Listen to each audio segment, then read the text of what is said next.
Hi there, and welcome to another episode of the Forever Cash Life Real Estate Podcast. Your host is Jack Bosch, and today I'm going to talk about the state of the economy as well as there's a lot of talk about currency, about the depth of the United States and how it impacts the currency and whether we're going to see hyperinflation and things like that. So let me cover a couple of points to that matter. All right, let's get started.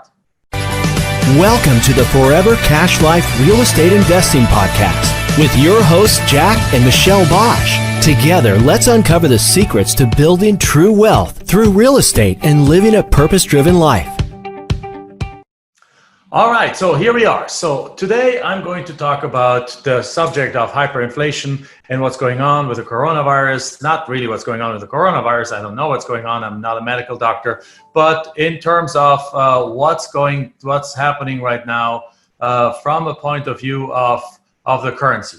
Like there's a lot of people that are probably rightfully concerned about the trajectory of the US American dollar in terms of debt, the debt we're racking up, the government deficits we're racking up, the extra money that's being printed. I mean, Robert Kiyosaki, the author of Rich Dad Poor Dad, which most people have heard, is screaming from the rooftops, reading the book called Fake, talking about this is all conspiracy, and et cetera, et cetera. Now, I'm not a conspiracy theorist. I'm not going to talk about conspiracies. I'm just not going to go into that. I don't believe in it. It doesn't matter. Point is, it doesn't matter. What matters is what's happening in the economy, what's happening in the industry right now. So here's what's happening. So a lot of people are concerned about with all this money that's being put into the economy, we are going to see a spike in inflation. Well, they were also worried about that back in 2008, and it didn't really happen. Now it did happen, but you didn't notice it. It did happen in form what they call an asset bubble that blew up. So in other words, the government sucked out all the bad liquidity out of the system. So let's start in 2008 because that's when it's all kind of started up. Up till then, the numbers were constantly like there's always a deficit. There's always more money printed than really should be. And as a result, the dollar worldwide loses value. Inflation always goes up a little bit. But the dollar doesn't lose necessarily value compared with other currencies. It loses value to currencies like gold. Currencies like other things, or in very simple thing as being a German by nature, a beer 50 years ago cost a quarter. A beer today costs $6. Right, so that's the loss of currency. That's the loss of value of the currency. That the same asset now costs much more. Or with beer perhaps not being an asset. I don't know, but point you understand my point. So now. What's happening when the government all of a sudden starting in 2008, when the U.S. economy and the financial system almost collapsed. Most people didn't notice, but it almost collapsed. Lehman Brothers went down, and several other banks were on the brink of collapsing if the government would have not rescued them. Again, good, bad, or ugly, we don't know. I'm not commenting as a value judgment. Many people say they should have just let them go, so that the libertarians say they should just let them go, so that all kind of works itself out. Other people say no, that would have cost millions of jobs, and people would have jumped down bridges and all kinds of stuff. I'm not here to judge. I'm not here to explain. I'm not here to say this is better than that.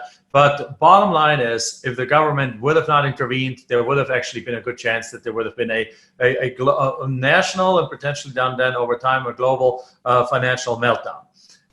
So bottom line is, though, they did that by doing two methods. By number one, injecting liquidity into the market by giving people like basically free money and stuff like that, send them a small check and so on, which they've done right now recently again. Just a bigger check. You can see the impact, what 2008 was small compared to what happened right now with the COVID thing.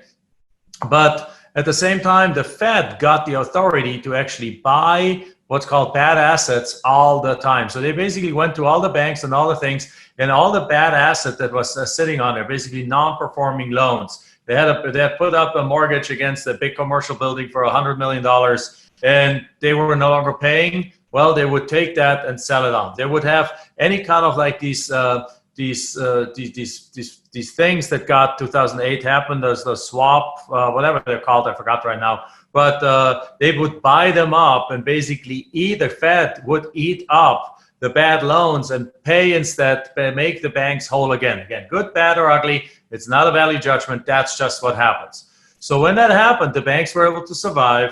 We were able to get through that phase, but at a price. And the price was that now basically the bad money, like that money was paid, and it's not that money disappears in such a scenario. Like the bank had given somebody $100 million. That person had their $100 million. They wouldn't pay anymore, and now the Fed gave the bank back the $100 million.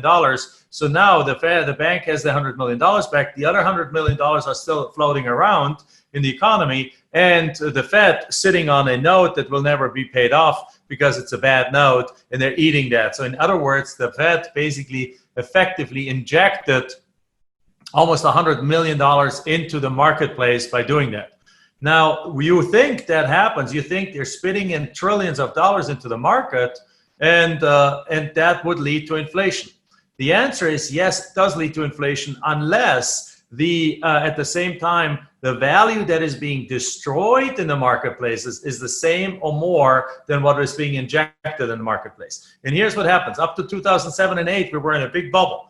That bubble was deflating very quickly, right? It was deflating very quickly. So the money that the Fed put into the market actually didn't kept the bubble reinflated, but it didn't explode the bottle. It didn't take a solid system and blow it up with $100 billion or $100 trillion into oblivion. It took a shrinking thing and basically make the shrinkage more bearable until the economy could pick back up and then run it from there. So that's more like the basics of what happened. So because of that, we did not see inflation. But then once they picked it back up and the Fed kept buying these bad assets, which they basically did all from 2008 all to 2015 or so. Then they stopped for a little bit, and that you could actually see exactly what happens when they stop.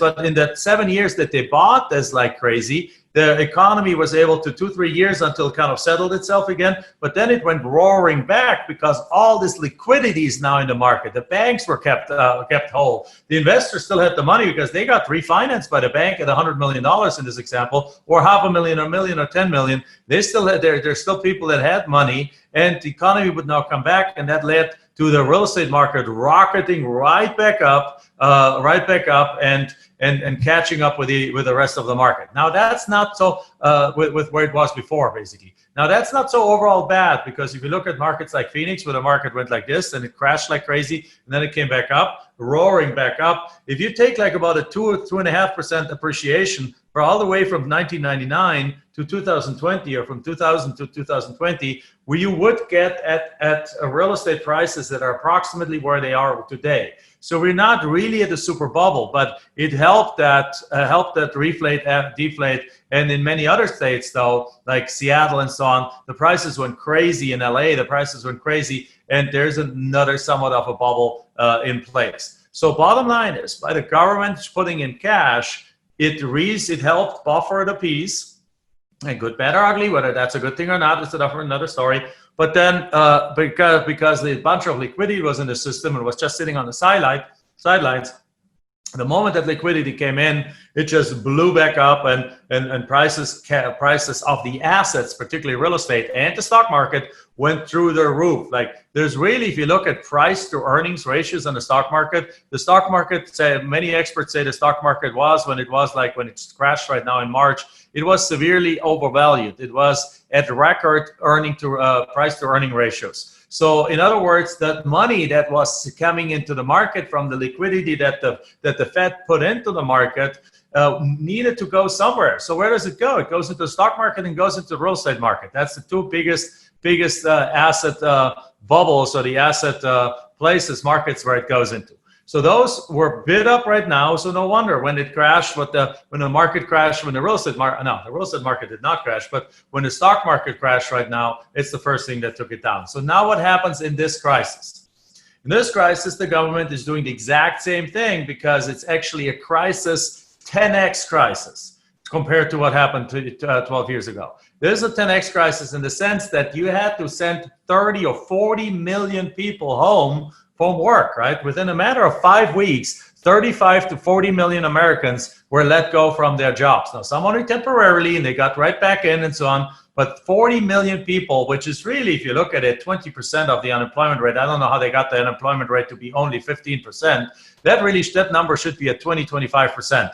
But anyway, so they got let go. And now all of a sudden, and on top of it, people that had jobs were told to stay home. So the economy really was completely put on ice, like everything on ice. Now you can't do that because the store owners need to pay rent. The store owners need to pay electricity. The store owners and the factory owners and the business owners have loans that they need to pay. The employees don't have to worry about the loans, right? The owner have to pay a loan because they signed their name on a $10 million loan to build that new building or to buy that new printing machine or to buy that new industrial, whatever it is. And all of a sudden that thing sits there unused because everyone is at home, everyone's in quarantine, and they have to pay. And yes, you can do forbearance, that's what they did, and so on, but it just delays the process of a big meltdown happening.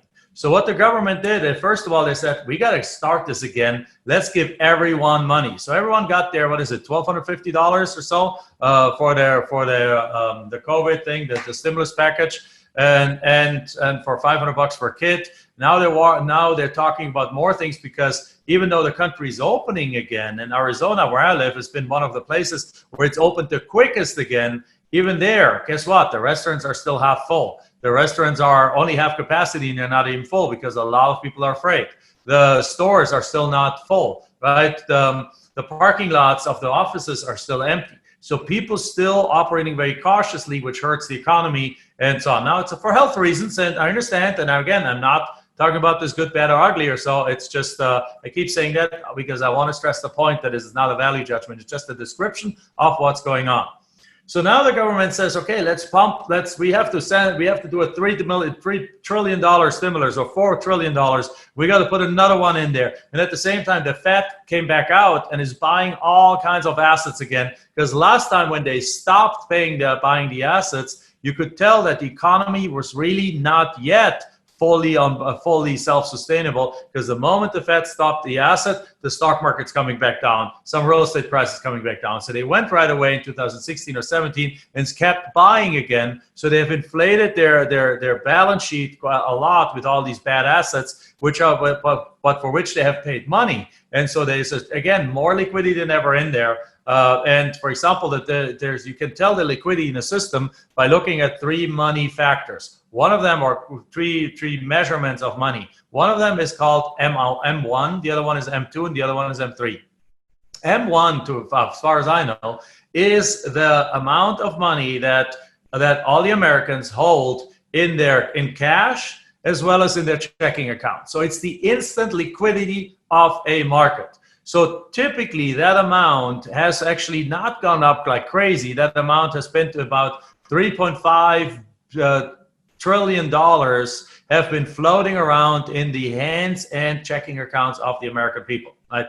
So this amount has gone up right now in the COVID crisis because the government is pumping money, increasing unemployment payments and all the stuff has gone up all the way to about $5.5 trillion. So it has gone up by about 60-70%, which is a lot. But it's not enough to actually make the currency blow up, right?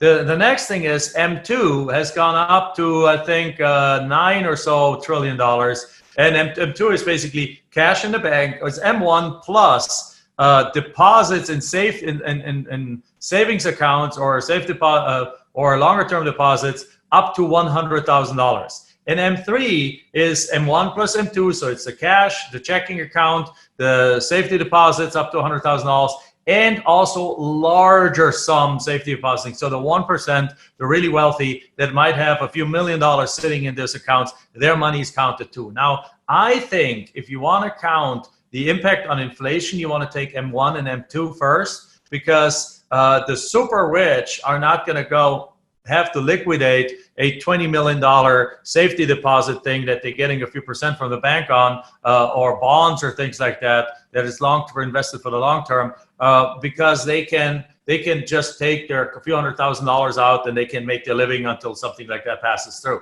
So this money might not be touched very quickly, but M1 and M2 is definitely going to be touched because that's what's in circulation buying it. What you hand off at the butcher to the butcher, at the baker to the baker, at the grocery store to the grocery store, at the hair salon to the hair salon. That's the stuff that you pay off your credit cards with, and so on and so forth. So that has gone up by about 60 to 70% compared to pro-COVID. But at the same time, what else has happened? What else has happened? That the economic activity has gone down by a massive amount right now.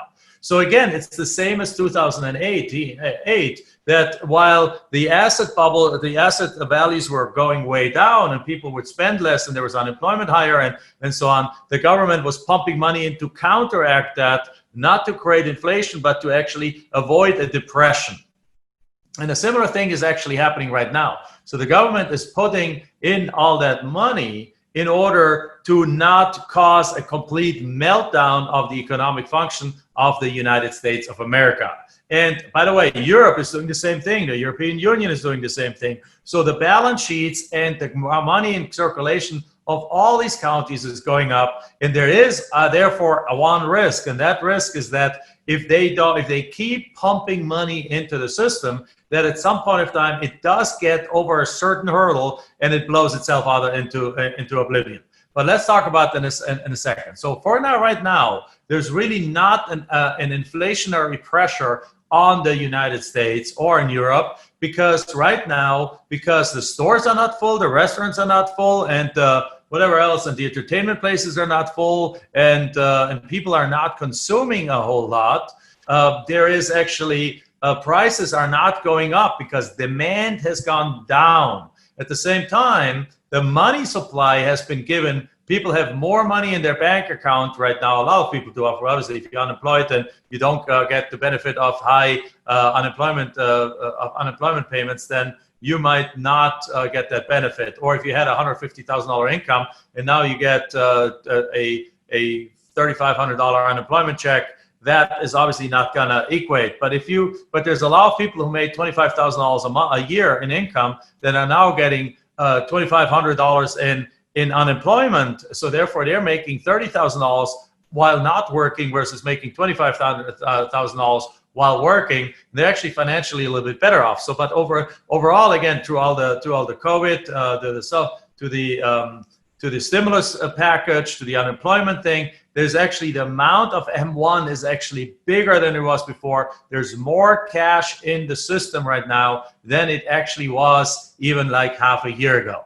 Now, that cash right now is always, as always happens in those things, is sitting on the sidelines because it's driven by fear, right? People are afraid, they're saving, and what does it mean for land? Actually, it's actually the only thing that they're not saving in is they're actually buying stuff that is important to them. And we're actually seeing the benefit of that right now in the land flipping business, because actually 39% of Americans living in bigger cities have expressed an interest in moving out of the city, having a piece of land outside, having a cabin or so, a place to escape, because they're sick and tired of being in the city. They're afraid of being in the city and getting COVID. They're afraid of contracting the illness. And so they want to get out. So we see our business actually skyrocket in there. But for most other things like groceries, shopping, clothing, all these kind of things, the consumption is actually down. And if consumption is down, what happens? The stores are throwing out specials, right? Michelle went to Nordstrom the other day and she bought like 8 or 10 blouses where the blouses where they used to cost like $300 a blouse, and she was getting them for $60 because they were put down to $118, and then she got another 40% off that. So she paid like, what is that, like $70 for a blouse that is like some kind of crazy designer blouse that would otherwise cost $300, which is, even as well as we're doing, we don't like to pay $300 for a blouse. I'm just not, right? And neither was Michelle. She's very frugal. So, but in that case, she was able to buy, well, she did buy like 8 or so blouses because of the discount. So we're not in inflationary pressure right now, but that can change. And here's how it can change. It can change in a matter as soon as we are out of the woods with that coronavirus, So if we're out of the woods in the coronavirus, let's say, who knows, right? Let's say there's a phase 2, like there's a second increase getting into the fall, and there's some shutdowns again, and we go to the winter, and then they finally get the vaccine done. And whether the vaccine is going to help or not, what it's going to do is going to take the masses, because I personally am not fairly afraid of the coronavirus. I look at the statistics, and I know it's a horrible virus, and a lot of people can die from it, but it seems to be affecting certain demographics that I don't belong to. So therefore, personally, I'm not worried about contracting it, or if I'm contracting, getting severely ill, and knock on wood, that won't happen. But I, of course, as a society, it's a horrible thing that a lot of people get sick of and die, and we don't want that. But so when we are discovering, or when we're putting out the vaccine, I think that's going to be a pivotal moment. Not even if the vaccine only works a quarter of the time, who cares? For the fear factor, it's a psychological point where all the people who are truly afraid right now, and we have lots of friends, also medical doctors, non-medical doctors, they're actually still now are in the 4th month of not letting their kids go see other friends.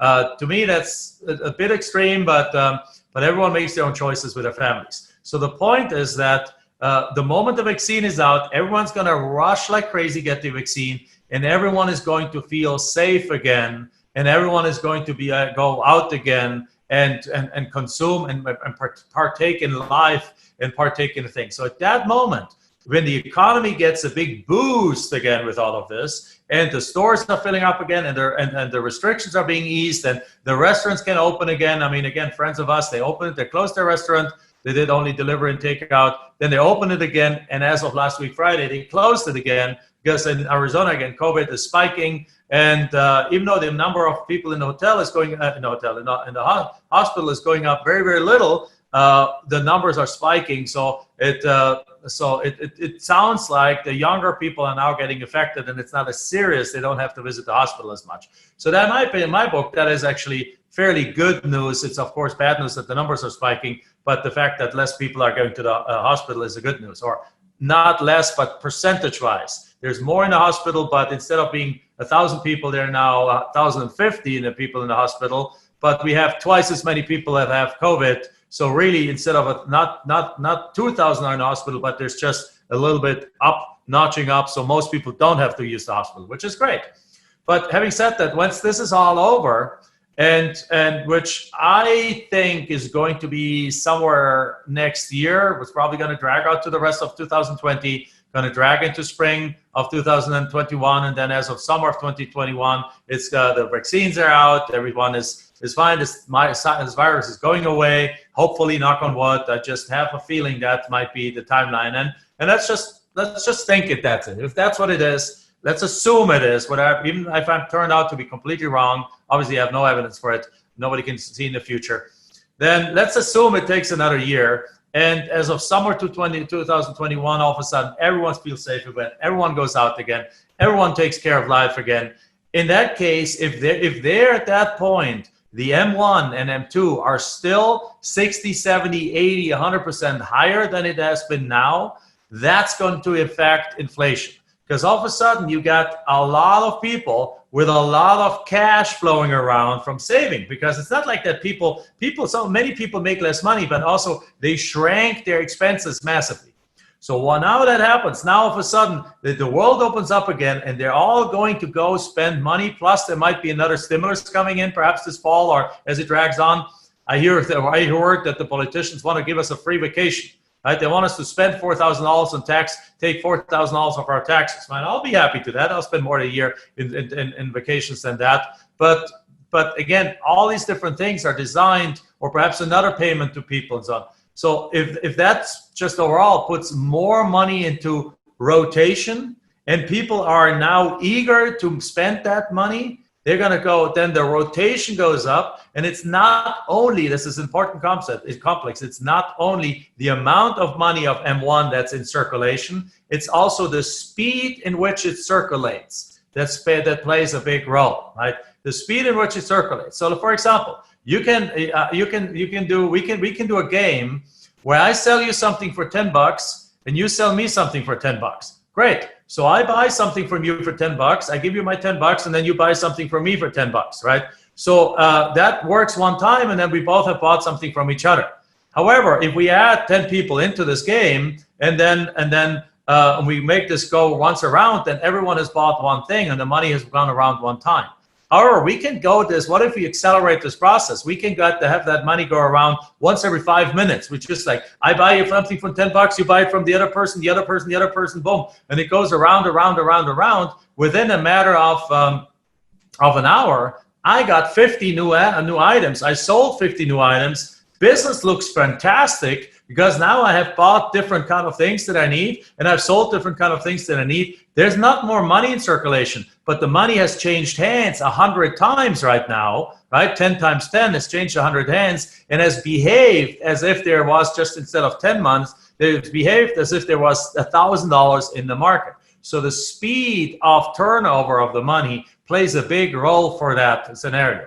So what happens now is if people go out and they are starting and they're spending the money and prices go up, and there's any kind of news frenzy, like the news media spills, twists everything, and all of a sudden the media starts talking about, hey, we're having inflation and stuff like that, and people is like, oh my God, prices are going up, let me buy quicker. So now they're buying quicker. It means the merchants are sold out quicker. They're replenishing the stuff quicker. Their prices go up quicker, and now it becomes a spiral of increasing inflation. That's the last time that happens was in 1970s. It's called stagflation, right? So there wasn't actually an increase there was a stagnation in the economy, but there was an inflation because the speed of the turn of money was there. And if that is extrapolated by actually fast and more money in the system, more M1, more M2, then that can actually lead to inflation. Now, how fast can it lead to inflation? We don't know. And I don't think at the numbers that we are, it's going to lead to more like than a 10 or 12% inflation. So we might see